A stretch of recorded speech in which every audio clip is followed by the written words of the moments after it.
Alright, hello, and welcome to my Zagras Thief of Heartbeats MTG Arena Brawl deck tech.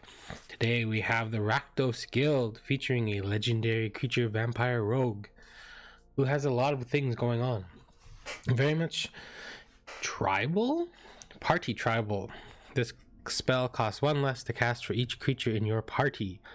So other creatures you control have Death Touch, and whenever a creature you control deals combat damage to a planeswalker, then that creature has to have Death Touch. Destroy that planeswalker.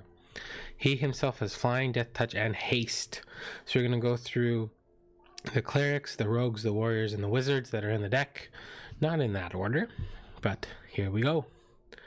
So we have the Magmatic Channeler, first of 2 wizards. There are not many wizards in black and red that are worth touching. 2 of them I thought were okay. This guy girl is a 1 red, 1 colorless, 1/3 that as long as there are 4 or more instants and sorceries cards in your graveyard, he gets +3/+1. Discard a card, exile the top 2 cards of your library, then choose one of them. You may play that card this turn. So if you need a land drop, you can play a land. If you're looking for a spell, you can play a spell. Heartfire Immolator. It's 2 mana for a 2/2. It has prowess, so whenever you cast a non-creature spell, it gets +1/+1 to the end of turn. You can pay a red mana and sacrifice the Heartfelt Immolator, and it deals damage equal to its power to target creature or planeswalker. The 2 wizards in our party. Next up, we have the clerics in our party. We have the Null Priest of Oblivion. Menace Lifelink for a 2 mana 2/1. You can pay a black and 3 as a kicker cost to return target creature from your graveyard to the battlefield. Then we have Tabarek's Hope's Demise, is a 3 mana 2/2 flyer demon cleric legendary, and he has lifelink as long as it has 5 or more counters on it. Not the most relevant of text, but whenever another non-token creature dies or you control dies, put a 1/1 counter on Tabarek's. So basically he gets bigger as things die for you, and if it is one of the 3 other clerics in the deck, you can lose a life and draw a card. Vito Thorn of the Dusk Rose is a 3 mana 1/3 legendary creature vampire. Whenever you gain life, target opponent loses that much life, and for 5 mana you can give your creatures lifelink, so you can make a big swing back in your favor, or you can hit them, make that big swing, but also hurt them quite a bit. Drana the Last Blood Chief, 5 mana 4/4 flying legendary vampire creature. Whenever Drana the Last Blood Chief attacks, defending player chooses a non-legendary creature card in your graveyard, and you can return that card to the battlefield with a 1/1 counter on it. That creature is a vampire in addition to its other types. Those are our 4 clerics that could be in our party. Next we get to the rogues. A few more rogues. We have Rankle, Master of Pranks. You can draw a card if you need to draw a card. Mind you, it does give them that. You can discard a card to make them discard their last card if so be, or you can have it sacrifice. You can sacrifice itself to make your opponent sacrifice another creature. It's 4 mana 3/3 flying and haste. Next we have the Relic Robber, 3 mana 2/2 with haste, and it has whenever Relic Robber deals combat damage to a player, that player creates a 0/1 colorless goblin construct artifact creature token with. This creature can't block, and at the beginning of your upkeep this creature deals 1 damage to you, so it's repeated damage over a period of time if you can connect once or twice. Nighthawk Scavenger, 3 mana flying Death Touch lifelink for a 1+ with a little star. 3. His power is equal to 1 plus the number of types of cards among cards in your opponent's graveyards. So instant, sorcery, planeswalker, land, creature, artifact, enchantment. So it can get quite big. And also the Death Touch is kind of a brick wall in some cases. Then we have the first of a few of our land and creature spells. We have the Black Bloom Bog, which, say that 3 times fast, enters the battlefield tapped as a black mana source, or you can pay 1 black and 2 colorless for a 2/3 human rogue with menace, and it gets +3 as long as opponent has 8 or more cards in their graveyard. And our last rogue is Robber of the Rich.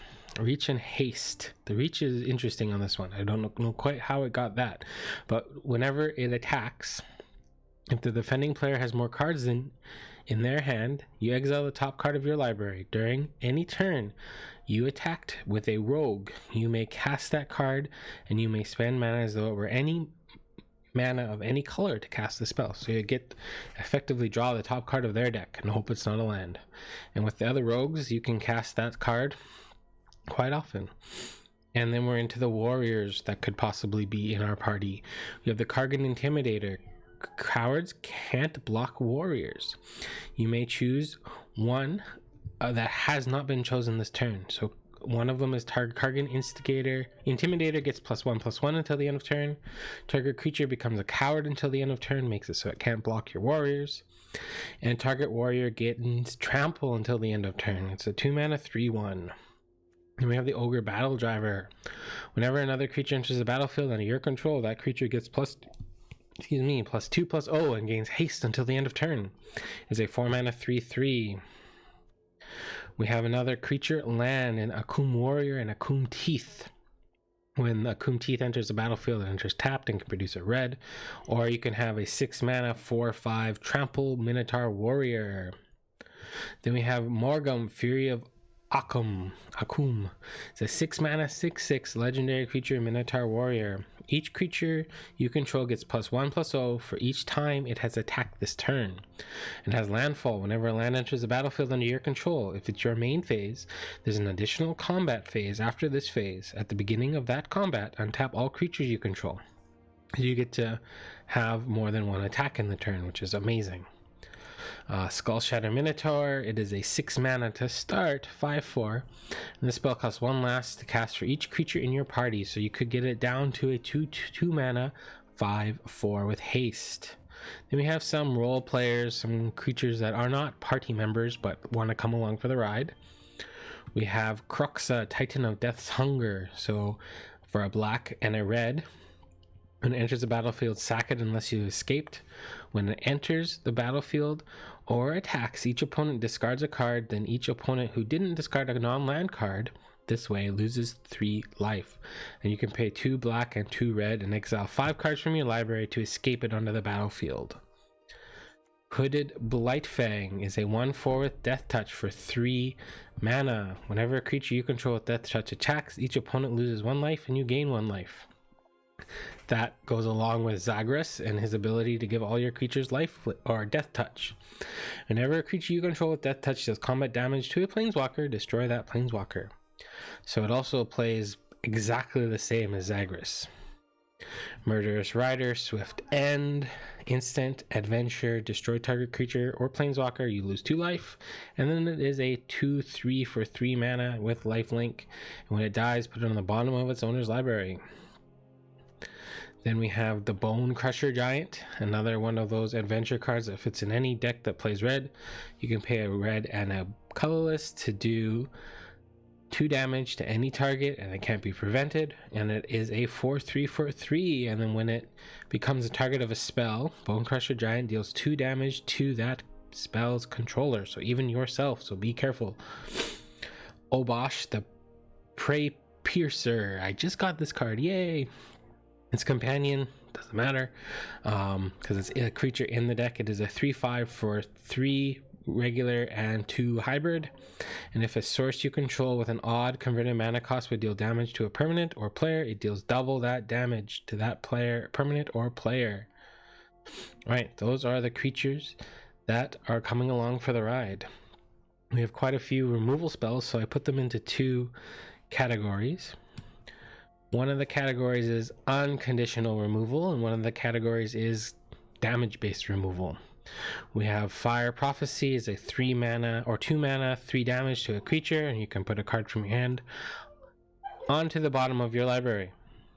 Kazul's Fury, you can sacrifice a creature and deal damage to any target equal to that creature's power, or it's a land that enters the battlefield tapped.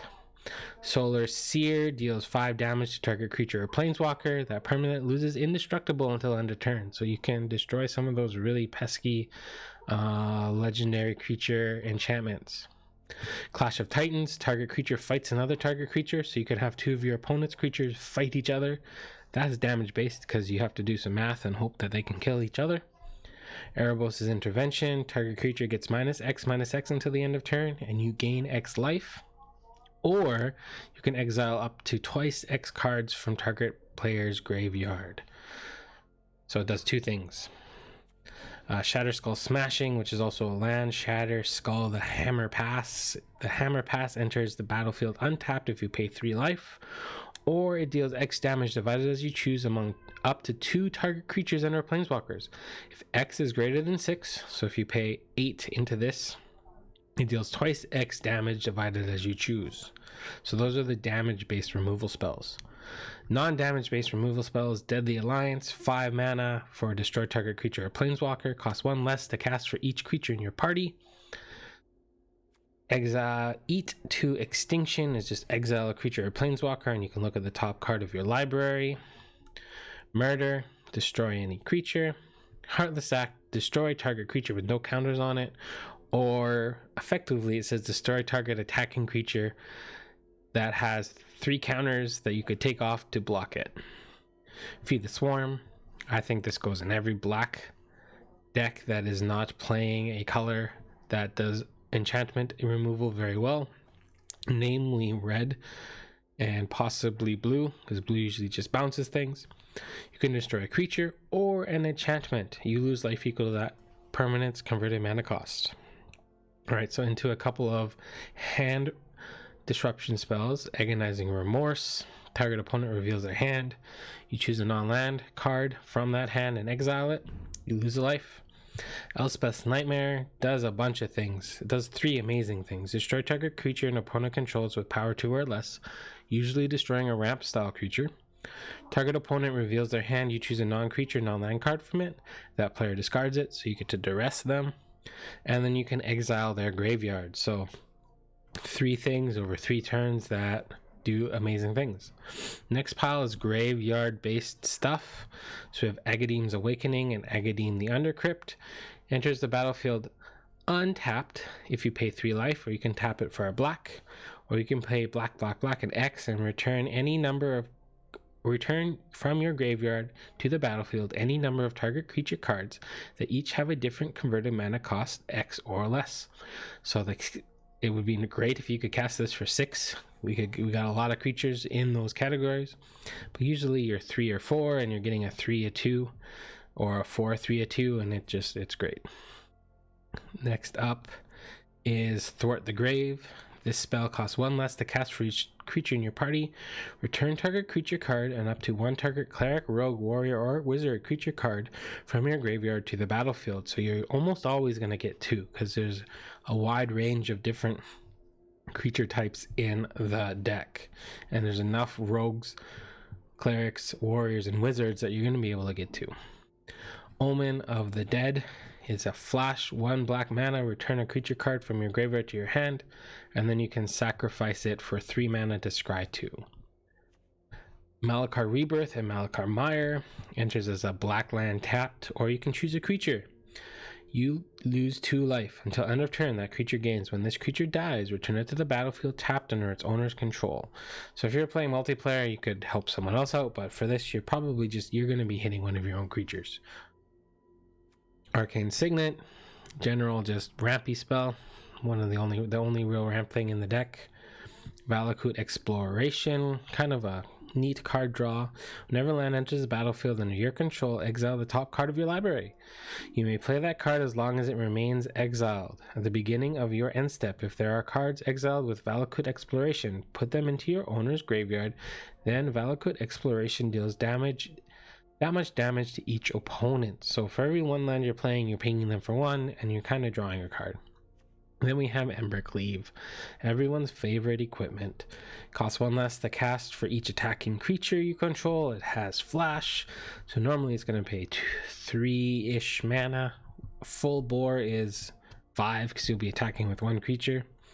And when it enters the battlefield, immediately attach it to a creature, and that creature gets +1/+1. It has double strike and trample, or it costs 3 generic mana to equip. So if the creature dies, you can re-equip it for the low cost of 3.